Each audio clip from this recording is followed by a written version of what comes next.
So, as many of you know, I'm an anti-bully speaker and advocate.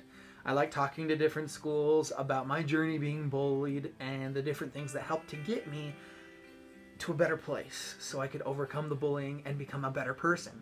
Well, this last week, I was actually able to go back to my hometown, to Albert R. Lyman Middle School in good old Blanding, Utah, where most of my bullying experiences happened in that very school. I was invited to speak to the 6th grade about bullying and respecting others, and it was an awesome experience. The things that I shared with the school were things that I think that everyone can benefit from, so I'm making this video to let you guys know. I spoke about the 3 main things that helped get me through the toughest parts of my life in school, getting bullied. I talked about how I was bullied because of my thick glasses, because of my social awkwardness, and how I cared so much what other people thought, that I allowed the opinions of 15 snot-nosed kids control my happiness. Well, one day my dad asked me a very pivotal question that changed the course of my life. He asked me if I knew who I was. Now, to a teenager, that seems like a pretty stupid question, but to me it made all the difference. And you see, when you know who you are, when you truly know who you are, when you have an identity for yourself, outside voices cannot convince you otherwise. See, I realized I was a good person. I realized I wasn't stupid. I realized I wasn't a loser.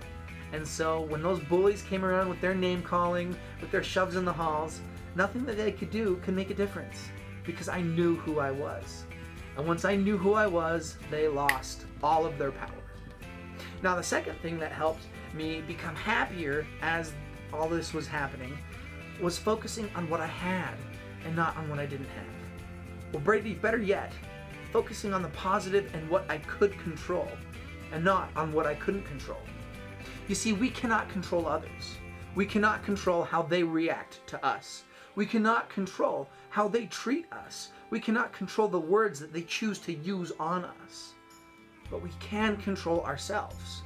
We can control how we speak to others. We can control if we are respectful towards others. And we can control if we are kind towards others and if we try to make others have a better life.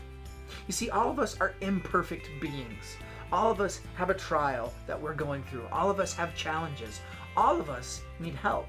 So why would we put anyone else down?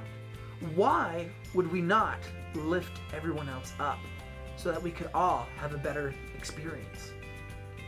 Now that leads me into the third thing that helps me get through the toughest parts of my life, and that was to be service-oriented. To try and focus on other people besides yourself. See, I got bullied a lot. I didn't have many friends, but I chose not to focus on that. I chose to focus on trying to serve other people around me to try and make their life better. And it made me so much more happier because I realized it's not all about me. It's not about if I'm popular. It's not about if I'm wearing the cool clothes. It's not about if I'm making enough money. It is about how I treat others in the long run. My success and my happiness does not depend on the opinions of the 10 most popular kids in school. My happiness is predicated if I treat others with respect. My happiness is predicated if I'm living my life in such a way that I can be proud of that. And once I realized all those things, I was so much more happier because I knew who I was and the bullies couldn't change that. I was focusing on the blessings that I had and not on the things that I didn't. I was focusing on what I could control. And lastly, I was trying to help other people.